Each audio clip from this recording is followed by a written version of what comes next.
평생을 아들을 위해 희생하며 살아온 한 70세 할머니의 충격적인 이야기가 화제가 되고 있습니다. 40여 년간 시장에서 야채 장사를 하며 아들 하나 키우기 위해 모든 것을 바친 윤영자 할머니.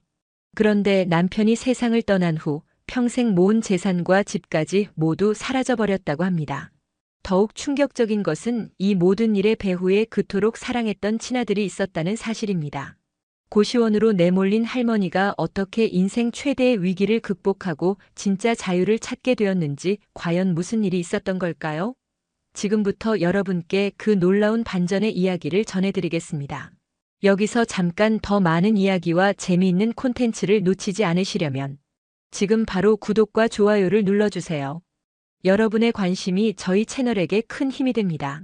70년이라는 긴 세월을 살아오며 윤영자는 단 한 번도 자신만을 위해 살아본 적이 없었습니다. 어린 시절부터 홀어머니 밑에서 자란 그녀는 남들보다 빨리 철이 들어야 했고 20살에 만난 박상도와 결혼한 후로는 오직 가정을 위해서만 살아왔죠. 그런 그녀에게 가장 큰 희망이자 삶의 이유는 바로 아들 박진우였습니다. 영자야, 우리가 고생하는 건 괜찮아. 하지만 진우만큼은 우리처럼 고생하게 하면 안 돼.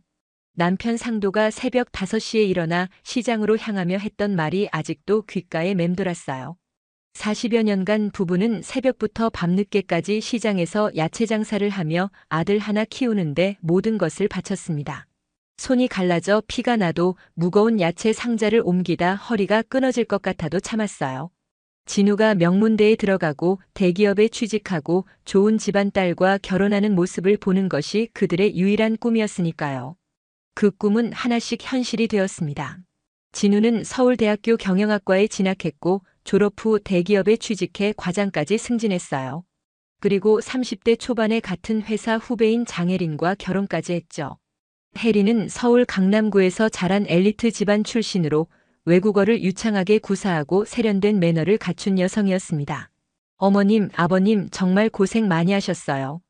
이제는 편히 쉬세요. 결혼식 날 새 며느리가 인사드리며 했던 말에 영자는 눈물을 흘렸습니다. 평생의 노고가 보상받는 순간이라고 생각했거든요. 상도 역시 우리 고생이 헛되지 않았구나라며 기뻐했어요.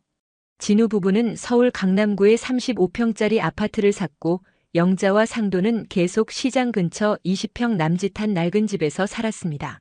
하지만 불편하다는 생각은 전혀 하지 않았어요. 오히려 아들이 잘 사는 모습을 보는 것만으로도 충분했거든요. 진우야, 내가 잘 되는 게 우리한테는 최고의 효도야. 영자는 명절이나 생일 때마다 아들에게 이런 말을 했습니다. 실제로 진우는 매달 용돈도 드리고 큰 병원비가 필요할 때마다 기꺼이 도와주었어요. 겉으로 보기에는 정말 효자였죠. 하지만 시간이 흐르면서 미묘한 변화들이 시작되었습니다. 처음에는 한 달에 2번씩 찾아오던 진우 부부가 점점 한 달에 1번, 그 다음에는 2달에 1번으로 줄어들었어요. 전화를 걸어도 바쁘다, 나중에 연락드릴게요라는 말만 반복했습니다. 혜린이가 임신했나? 영자는 며느리의 차가운 태도 변화를 임신 때문이라고 생각하려 했어요. 하지만 시간이 더 지나도 임신 소식은 없었고 오히려 며느리는 더욱 냉랭해졌습니다. 어머님, 요즘 집값이 너무 올라서 걱정이에요. 우리도 더 큰 집으로 이사 가고 싶은데. 혜린이 넌지시 던진 말에 영자는 가슴이 철렁했습니다. 하지만 내색하지 않았어요. 자신들의 처지가 아들에게 부담이 되고 싶지 않았거든요. 그러던 어느 날 상도가 갑자기 쓰러졌습니다. 아침 일찍 시장으로 나가려던 상도가 현관에서 그대로 주저앉아 버린 거예요. 여보, 여보, 정신 차려. 영자의 절규 같은 외침에도 상도는 의식을 잃은 채였습니다. 급히 구급차를 불러 병원으로 이송했지만 의사는 심각한 표정으로 말했어요. 뇌출혈입니다. 수술을 해야 하지만 나이도 있으시고 상태가 좋지 않아서 위험합니다. 영자는 하늘이 무너지는 기분이었습니다. 40여 년을 함께 살아온 남편이 평생 자신과 고생을 함께 나눈 동반자가 위험하다니. 진우에게 연락하자 다행히 바로 달려왔어요. 어머니, 걱정하지 마세요. 최선을 다해볼게요. 진우는 병원비 걱정은 하지 말라며 모든 것을 처리해 주었습니다. 하지만 수술은 성공하지 못했어요. 상도는 의식을 회복하지 못한 채 일주일 후 세상을 떠났습니다. 장례식장은 조용했습니다. 시장 상인들과 몇몇 친척들만 와서 조문했을 뿐이었어요. 진우는 요즘 세상이 어려워서 간소하게 치르는 게 좋겠다며 3일장으로 치렀습니다. 영자는 남편을 떠나보내는 슬픔에 제대로 항의할 수도 없었어요. 어머니, 이제 혼자 계시기 힘드시죠? 저희 집으로 오세요. 장례를 마친 후 진우가 제안했습니다. 영자는 고마웠어요. 역시 내 아들이구나, 이런 때 의지가 되는 건 자식뿐이구나 싶었거든요. 진우 부부의 아파트로 이사한 영자는 처음에는 기뻤습니다. 깨끗하고 넓은 집에서 아들 며느리와 함께 살 수 있다는 것이 위안이 되었어요. 하지만 그 기쁨은 오래가지 않았습니다. 어머님, 아침에 일찍 일어나시면 소음이 혜린의 첫 번째 불만이었어요. 영자는 평생 새벽 5시에 일어나는 습관이 있었습니다. 하지만 며느리는 그것조차 불편해했어요. 그래서 영자는 더 조용히, 더 조심스럽게 생활하려 노력했습니다. 어머님, 텔레비전 소리 좀 낮춰주세요. 어머님, 요리할 때 냄새가 너무. 어머님, 친구들이 오늘 오는데 좀 방에 계실 수 있을까요? 하나둘씩 늘어가는 불만들에 영자는 점점 작아졌습니다.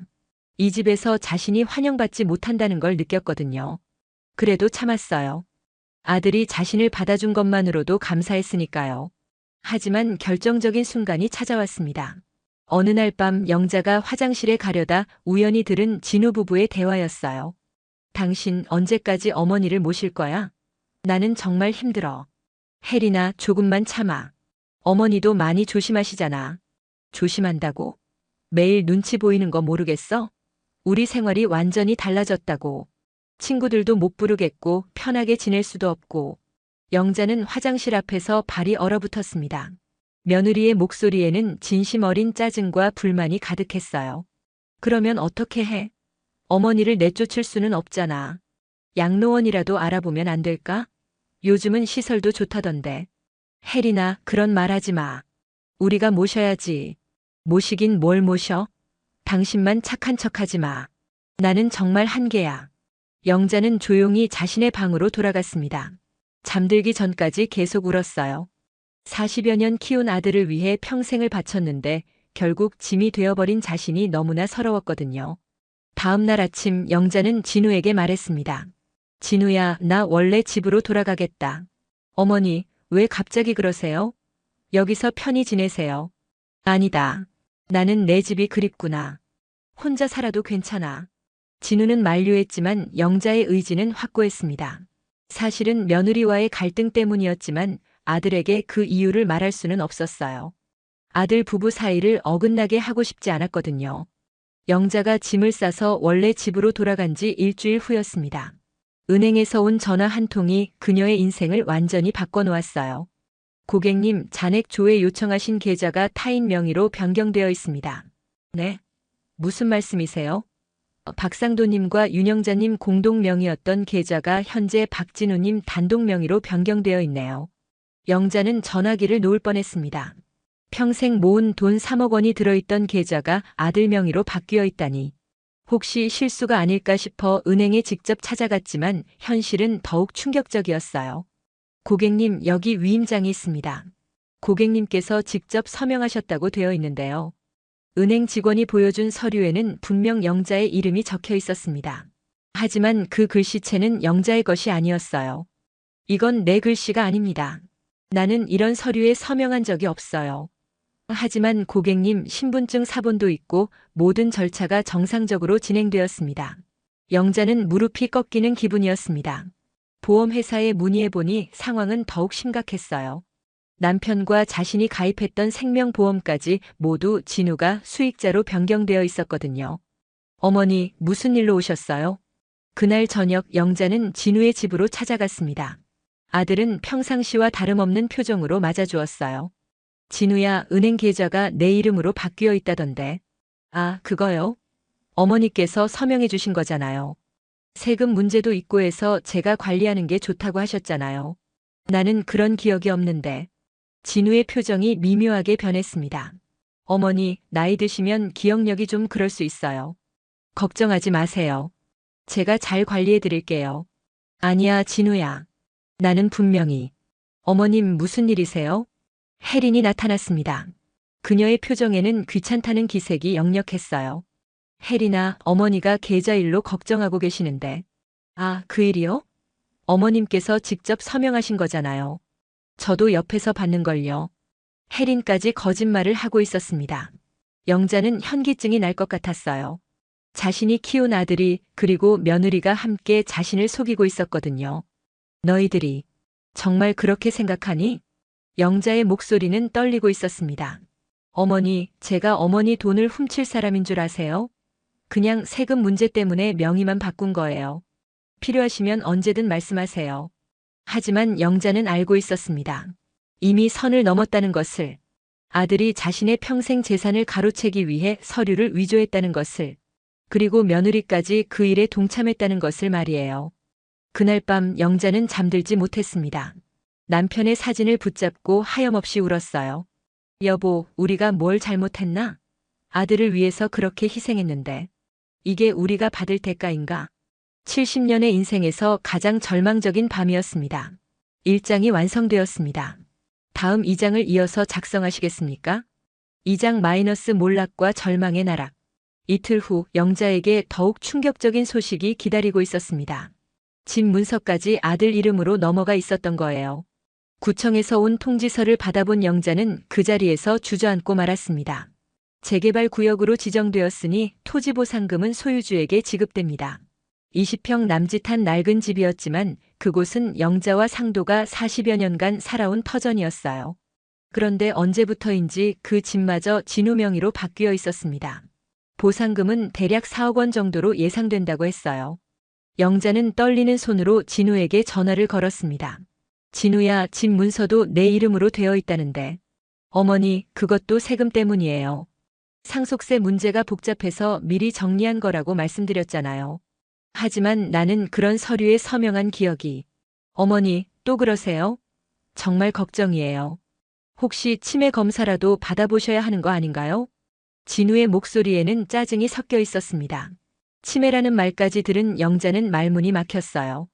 진우야, 나는 멀쩡해. 그런 서류에 절대 서명하지 않았다고. 어머니, 이제 그런 말씀 그만하세요. 사람들이 들으면 뭐라고 하겠어요. 제가 어머니 재산을 훔쳤다고 생각할 텐데. 전화는 그렇게 끊어졌습니다. 영자는 멍하니 앉아 있었어요. 평생을 함께한 집에서조차 쫓겨날 처지가 된 것입니다. 며칠 후 진우가 직접 찾아왔습니다. 하지만 그의 얼굴에는 미안함보다는 오히려 귀찮다는 표정이 역력했어요. 어머니, 재개발 때문에 어차피 이사 가야 해요. 제가 좋은 곳 알아봐 드릴게요. 진우야, 이 집은 우리가 40년간 살던. 어머니, 옛날 생각하지 마세요. 이제는 새로운 곳에서 새 출발하시는 게 좋아요. 진우가 알아본 곳은 고시원이었습니다. 월세 50만 원짜리 3평도 안 되는 작은 방이었어요. 여기서 어떻게 살라고. 어머니, 혼자 사시기에는 이 정도면 충분해요. 관리도 잘 되어 있고 깨끗하잖아요. 영자는 말할 수 없는 모멸감을 느꼈습니다. 40년간 살던 집에서 쫓겨나 고시원으로 들어가라니. 하지만 갈 곳이 없었어요. 생활비는 어떻게 하니? 어머니, 국민연금하고 기초연금 나오잖아요. 그걸로 충분히 살 수 있어요. 국민연금과 기초연금을 합쳐봐야 월 70만 원 정도였습니다. 고시원 월세 50만 원의 생활비까지 더하면 턱없이 부족한 금액이었어요. 진우야, 그럼 부족한 생활비는? 어머니, 저도 이제 아이들 키우고 집 마련하느라 여유가 없어요. 최대한 절약하시면서 지내셔야 할 것 같은데. 영자는 아연실색했습니다. 자신의 전 재산을 가져간 아들이 이제는 생활비 지원조차 거부하고 있었거든요. 혹시 모르니까 미리 말씀드리는 건데 어머니께서 주변 사람들한테 이상한 말 하시면 안 돼요. 제가 어머니 재산을 뺏었다는 식으로 말하시면 정말 곤란해져요. 진우의 말에는 경고의 의미가 담겨 있었습니다. 영자는 등골이 서늘해졌어요. 그렇게 영자는 고시원으로 들어가게 되었습니다. 평생 살던 집을 정리하면서 나온 짐들은 대부분 버려야 했어요. 작은 방에는 최소한의 물건만 들어갈 수 있었거든요. 여보, 미안해. 우리가 그렇게 아끼던 것들을 다 버려야 하네. 남편과 함께 모았던 그릇들, 아들의 어릴 적 사진들, 결혼 사진까지도 대부분 버려야 했습니다. 오직 남편의 영정사진 하나만 품에 안고 고시원으로 향했어요. 고시원 생활은 지옥과 같았습니다. 3평도 안 되는 좁은 방에는 작은 침대와 책상, 그리고 작은 냉장고만 있었어요. 화장실과 세탁실은 공용이었고 요리는 복도 끝에 있는 공용 주방에서 해야 했습니다. 아줌마 라면 끓이신 거예요? 냄새가 복도까지 나는데. 다른 고시원 거주자의 불만에 영자는 위축되었습니다. 대부분이 20대, 30대 젊은 사람들이었는데 70살 노인이 끼어 사는 것이 어색했어요. 밤이 되면 더욱 힘들었습니다.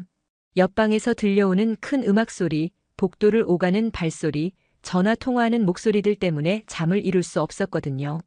우리가 뭘 잘못했나? 아들 하나 잘 키우려고 그렇게 애썼는데. 매일 밤 남편의 사진을 붙잡고 흐느끼는 것이 일과가 되었습니다. 생활비는 정말 빠듯했어요. 고시원 월세 50만 원의 생활비까지 합치면 월 90만 원 정도가 나갔습니다. 연금은 70만 원이니까 매달 20만 원씩 부족했어요. 영자는 할 수 없이 용돈으로 모아둔 돈을 조금씩 꺼내 쓸 수밖에 없었습니다. 하지만 그마저도 금세 바닥이 날 것 같았어요.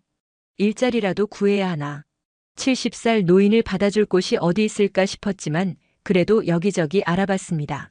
하지만 현실은 냉혹했어요. 아줌마 죄송한데 저희는 60세 이하만 뽑고 있어요. 나이가 너무 많으시네요. 다른 곳 알아보세요. 경력이 있으시긴 한데 체력적으로 힘드실 것 같은데요. 마트에서도 식당에서도 청소 일자리에서도 번번이 거절당했습니다. 나이가 걸림돌이었어요. 한 달째 고시원 생활을 하던 어느 날 영자는 우연히 복도에서 젊은 남자와 마주쳤습니다. 20대 후반으로 보이는 그는 늘 책을 들고 다니는 모습이었어요. 안녕하세요, 아주머니. 정민호였습니다. 그는 변호사 시험을 준비하는 학생이었어요. 70살 노인이 고시원에 사는 것이 신기했는지 종종 안부를 물어보곤 했습니다. 아주머니는 어쩐 일로 여기 계시게 되셨어요? 실례가 아니라면. 처음에는 말하기 싫었지만 민호의 진심 어린 관심에 영자는 조금씩 마음을 열게 되었어요. 그리고 어느 날 밤 참을 수 없었던 영자는 민호에게 모든 이야기를 털어놓았습니다. 그래서 지금 이 상황인 거예요. 평생 모은 돈도 집도 모두 아들이 가져갔어요. 나는 이제 갈 곳도 없고. 민호는 충격을 받은 표정이었습니다. 아주머니, 그건 명백한 사기잖아요. 서류 위조라고요. 하지만 그래도 내 아들인데. 어떻게 고소를 해요? 아주머니, 그런 식으로 생각하시면 안 돼요. 이건 단순한 가족 간의 문제가 아니라 명백한 범죄라고요. 민호는 법학을 공부하는 학생답게 사안의 심각성을 정확히 파악했습니다. 제가 아는 변호사 사무실 직원이 있어요. 한번 상담받아 보시는 게 어떨까요? 며칠 후 민호의 소개로 이서현이라는 여성을 만났습니다. 30대 초반의 서연은 변호사 사무실에서 일하며 법무사 시험을 준비하고 있었어요. 어머님 사연을 들어보니까 이건 정말 심각한 문제네요. 서류 위조, 사기 등 여러 죄목에 해당할 수 있어요. 서연의 말에 영자는 복잡한 심정이었습니다. 하지만 그래도 내 아들인데 정말 고소를 해야 하나요? 어머님, 지금처럼 살 수는 없잖아요. 고시원에서 언제까지 지내실 건가요? 생활비도 부족하고. 서연의 말이 맞았습니다. 이대로라면 얼마 안 가서 길거리에 나앉을 처지였어요. 그런데 법적으로 어떻게 해결할 수 있을까요? 영자가 조심스럽게 물었습니다. 일단 위임장 필체 감정을 받아야 해요. 그리고 은행이나 보험회사의 CCTV도 확인해 볼 수 있고요. 어머님께서 직접 방문한 기록이 없다면 더욱 유리해질 거예요. 하지만 영자의 마음은 여전히 복잡했습니다. 아들을 고소한다는 것이 쉽게 받아들여지지 않았거든요. 아주머니 생각해 보세요. 지금 상황에서 어머님을 도와줄 사람이 누가 있어요? 아들이 어머님을 이렇게 만들어 놓고도 생활비 한 푼 주지 않는데 그런 사람을 언제까지 아들이라고 생각하실 건가요? 민호의 말이 가슴에 와 닿았습니다. 그날 밤 영자는 남편의 사진 앞에서 오랫동안 고민했어요. 여보, 내가 어떻게 해야 할까? 우리가 그렇게 사랑했던 아들을 고소해야 하나? 아니면 이대로 당하고 살아야 하나? 답은 없었습니다. 하지만 분명한 것은 이대로 살 수는 없다는 것이었어요. 한편 진우는 영자가 재개발 보상금에 대해 더 이상 언급하지 않자 안심하고 있었습니다. 혜린과 함께 더 큰 아파트로 이사 계획을 세우고 있었어요. 여보, 강남구 50평짜리 아파트 어때? 이제 여유가 생겼으니까 좀 더 넓은 곳으로 이사 가자. 좋아. 어머니 재산까지 합치면 충분히 가능하지. 두 사람은 영자의 고통 따위는 안중에도 없었습니다. 오히려 성가신 존재가 사라져서 다행이라고 생각하고 있었어요. 그런데 혹시 어머니가 이상한 소리 하시면 어떡하지? 뭘 어떡해? 나이 들어서 헛소리 한다고 하면 되잖아. 누가 70살 노인 말을 믿겠어? 진우의 말에 혜리는 웃으며 동조했습니다. 맞아. 그리고 우리가 뭘 잘못했다고. 세금 문제 때문에 명의만 바꾼 건데. 하지만 그들은 몰랐습니다. 영자가 이미 법적 대응을 준비하고 있다는 사실을 말이에요. 며칠 후 영자는 마침내 결심을 굳혔습니다. 민호와 서연의 도움을 받기로 한 것이었어요. 민호야, 서연아, 도와줘. 나는 더 이상 당하고 싶지 않아. 영자의 눈에는 70년 인생에서 처음 보이는 강한 의지가 담겨 있었습니다. 영자가 법적 대응을 결심했다고 해서 마음이 편해진 것은 아니었습니다. 오히려 더 큰 고민이 시작되었어요. 평생을 함께한 혈육을 상대로 소송을 건다는 것이 쉬운 일은 아니었거든요. 정말 이게 맞는 일일까? 매일 밤 남편의 사진 앞에서 자문자답을 반복했습니다. 40여 년간 아들을 위해 희생했던 기억들이 주마등처럼 스쳐 지나갔어요. 진우가 어릴 때 아프면 밤새 간병했던 일 학비를 마련하기 위해 새벽부터 밤늦게까지 일했던 날들, 아들의 성공을 위해 자신의 모든 것을 포기했던 순간들 말이죠. 여보, 우리가 뭘 잘못했을까? 아들을 너무 사랑했나? 하지만 현실은 냉혹했습니다. 고시원 월세를 내고 나면 생활비는 턱없이 부족했고 일자리를 구하려 해도 70살이라는 나이 때문에 번번이 거절당했어요. 이대로 가다가는 정말로 길거리에 나앉을 상황이었습니다. 민호와 서연은 영자를 도우려고 최선을 다했습니다. 서연이 근무하는 변호사 사무실에서 무료 상담을 받을 수 있도록 주선해줬어요. 어머님, 일단 증거부터 확보해야 해요. 은행에 가서 서류 원본을 요청하시고 필체 감정도 받아야 합니다. 변호사의 조언에 따라 영자는 은행을 찾아갔습니다. 하지만 은행 직원의 반응은 차가웠어요. 고객님, 이미 정상적으로 처리된 업무입니다. 재검토 요청은 법적 절차를 통해서만 가능해요. 제발 한 번만 봐주세요. 정말 급한 일이에요. 영자가 애원했지만 소용없었습니다. 규정이라는 벽 앞에서 개인의 호소는 무력했어요. 보험회사 상황도 마찬가지였습니다. 수익자 변경 서류를 확인해달라고 요청했지만 역시 법적 절차 없이는 불가능하다는 답변만 돌아왔어요. 어머님, 이제 정말 소송밖에 방법이 없어 보여요. 서연의 말에 영자는 한숨을 깊게 내쉬었습니다. 그런데 더 큰 충격이 기다리고 있었어요. 영자가 다니던 교회에서 이 사실을 알게 된 것입니다. 영자 권사님, 정말 아들을 고소하실 건가요? 교회 여전도회에서 만난 다른 권사들의 반응은 차가웠습니다. 아무리 그래도 자식을 법으로 끌고 가는 건 너무 심한 거 아닌가요? 성경에도 부모를 공경하라고 했는데 자식도 공경해야 하는 거 아닌가요? 요즘 젊은 사람들 사정도 어려운데 좀 이해해 주시지. 교회 사람들마저 영자를 비난하기 시작했습니다. 심지어 담임 목사까지 영자를 따로 불러 타일렀어요. 권사님, 가족 간의 일은 법보다 사랑으로 해결해야 합니다. 용서하고 화해하는 것이 하나님의 뜻이에요. 목사님, 하지만 저는 지금 살 곳도 없어요. 생활비도 없고. 그래도 자식에 대한 사랑을 잃으시면 안 됩니다. 기도로 해결해 보세요. 영자는 교회에서마저 이해받지 못한다는 사실에 절망했습니다. 평생을 신앙으로 살아왔는데 정작 도움이 필요할 때는 오히려 비난만 들었거든요. 영자야, 너 정말 미쳤구나. 아들을 고소한다고. 오래된 친구 순덕이의 반응도 마찬가지였습니다. 순덕아, 내 사정을 아니까 그러는 거야? 아니, 사정이야 그렇다고 쳐도. 세상에 자식을 고소하는 부모가 어디 있어? 동네에서 뭐라고 하겠어? 친구마저 등을 돌리자 영자는 완전히 고립된 기분이었어요. 모든 사람들이 자신을 이해하지 못하고 오히려 비난하고 있었거든요. 하지만 민호와 서연만은 달랐습니다. 아주머니, 사람들이 뭐라고 하든 상관하지 마세요. 잘못된 건 아주머니가 아니라 아드님이에요. 맞아요, 어머님. 가족이라고 해서 범죄가 용서되는 건 아니거든요. 두 젊은이의 지지가 없었다면 영자는 포기했을지도 모릅니다. 그러던 중 진우에게서 연락이 왔습니다. 어머니, 혹시 주변에 이상한 말씀 하고 다니시는 거 아니죠? 무슨 소리니? 교회에서 어머니가 저를 고소한다고 하던데. 설마 그런 건 아니죠? 진우의 목소리에는 당황함과 함께 경고의 의미가 담겨 있었습니다. 진우야, 나는. 어머니, 만약 그런 일을 정말로 하신다면 저도 가만히 있지 않을 거예요. 치매 진단서라도 받아서 어머니를 보호해야 할 수도 있고요. 진우는 영자가 치매에 걸렸다고 주장할 준비까지 하고 있었습니다. 영자는 등골이 서늘했어요. 너 정말 그럴 거니? 어머니가 저를 곤란하게 만드시면 저도 어쩔 수 없죠.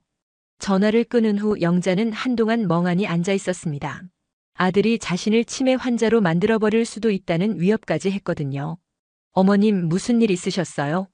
서연이 영자의 표정을 보고 걱정스럽게 물었습니다.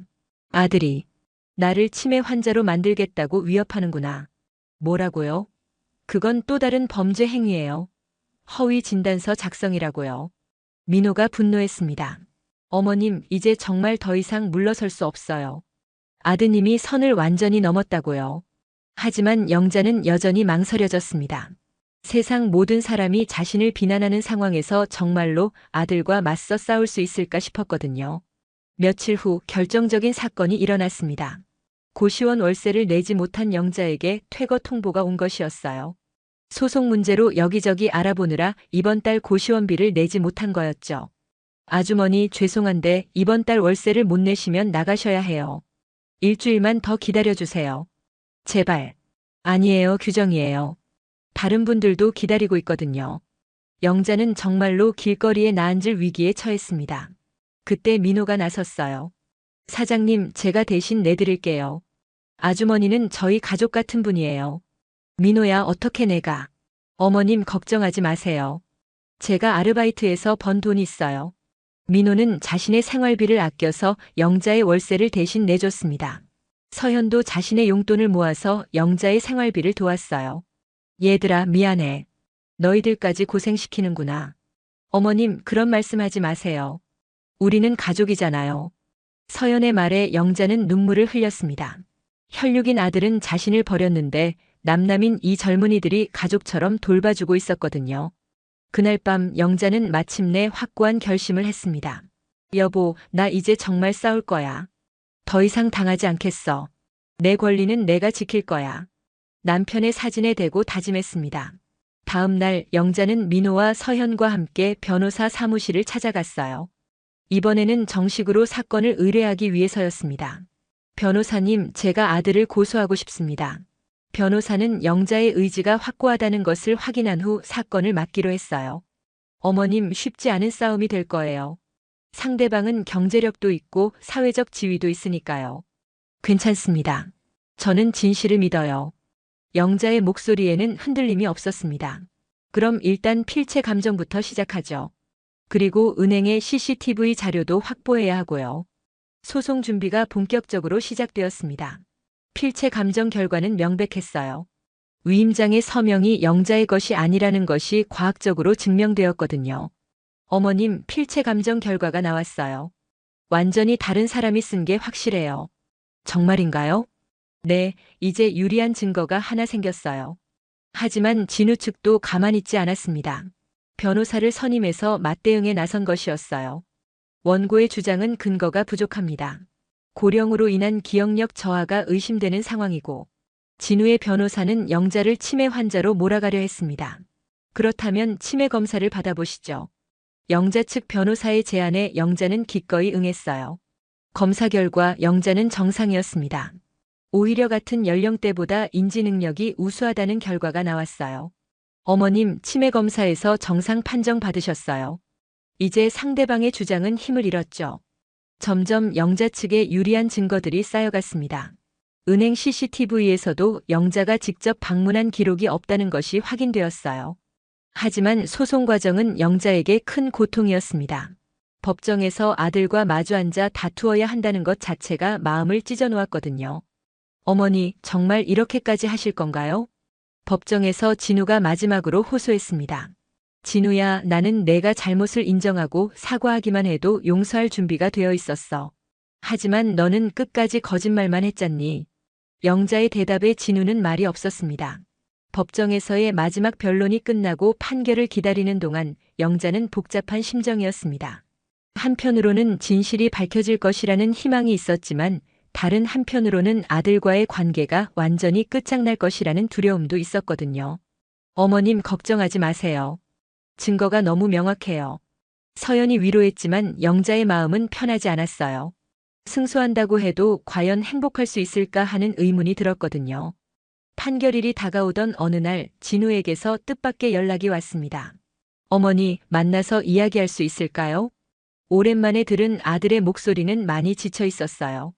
영자는 고시원 근처 카페에서 진우를 만났습니다. 어머니. 진우는 한참을 말하지 못했습니다. 평소 당당했던 모습과는 달리 많이 초라해 보였어요. 진우야, 무슨 일이니? 어머니, 제가 잘못했습니다. 갑작스러운 사과에 영자는 당황했습니다. 회사에서 징계를 받았어요. 소송건 때문에 사내에서 소문이 났거든요. 어머니를 그렇게 대했다는 것이 알려지면서 진우는 고개를 들지 못했습니다. 혜린이도 이혼하자고 했어요. 돈 없는 남편과는 살 수 없다고. 영자는 말문이 막혔습니다.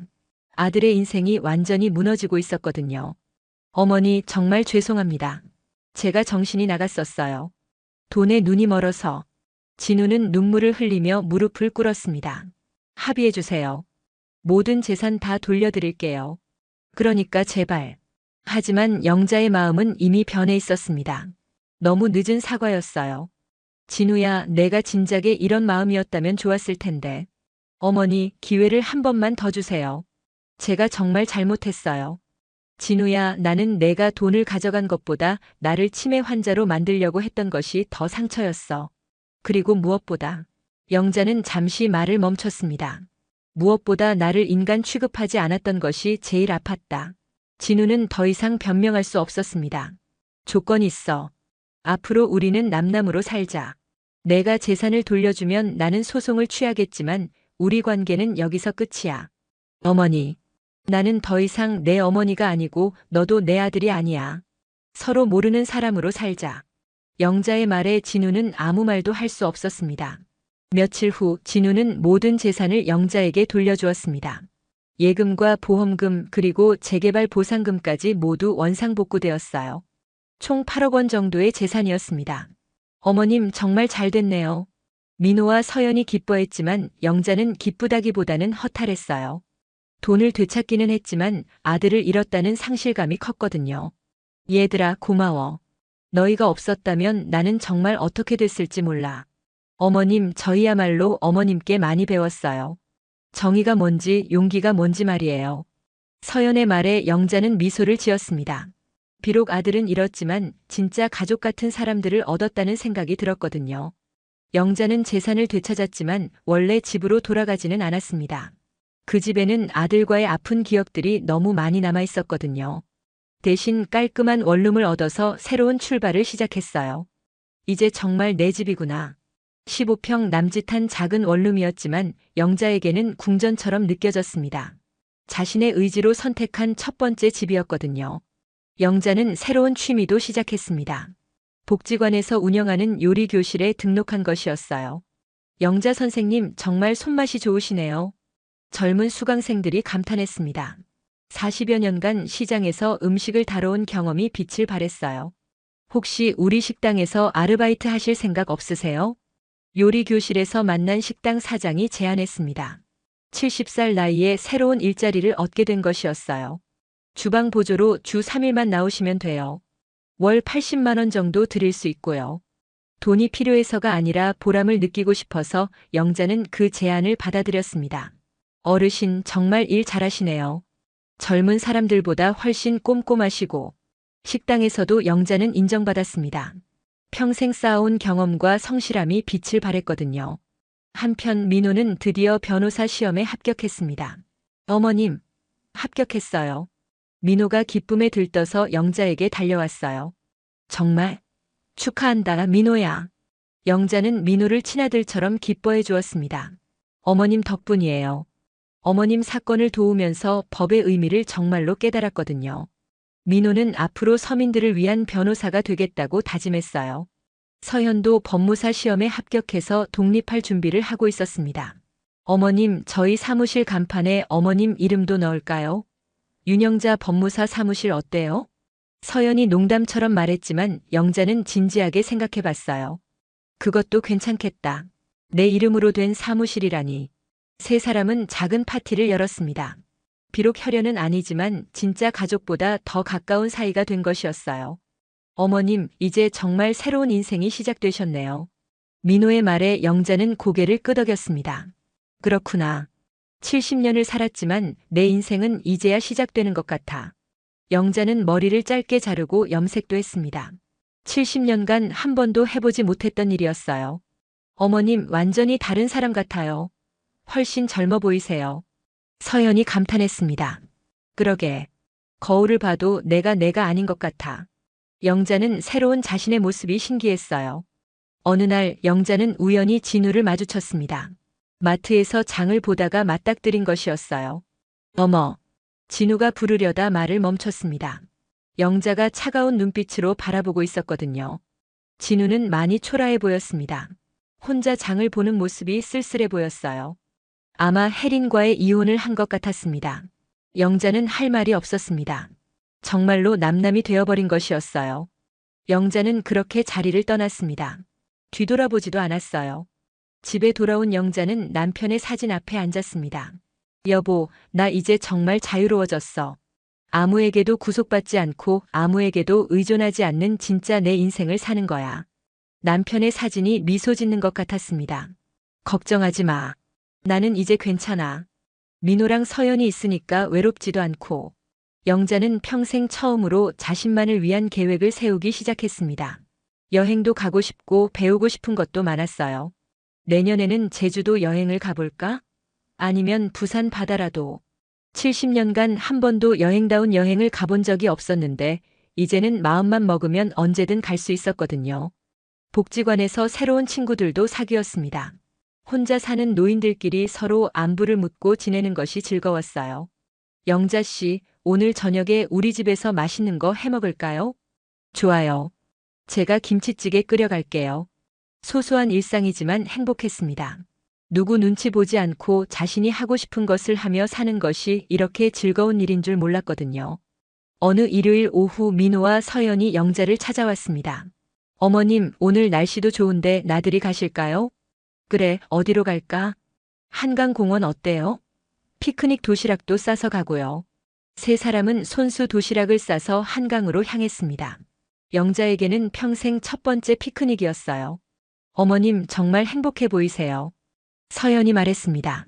그래, 나도 그런 것 같아. 이상하게 마음이 가벼워졌어. 영자는 한강을 바라보며 깊게 숨을 들이마시에요. 바람이 참 좋구나. 민호가 기타를 가져와서 노래를 불러주었습니다. 영자는 박수를 치며 즐겁게 들었어요. 나도 기타 배워볼까? 정말요? 저희가 가르쳐 드릴게요. 그래, 70살의 기타라니. 상상도 못했는데. 해가 지도록 세 사람은 한강에서 시간을 보냈습니다. 진짜 가족이 된 것 같은 기분이었어요. 돌아오는 길에 영자는 생각했습니다.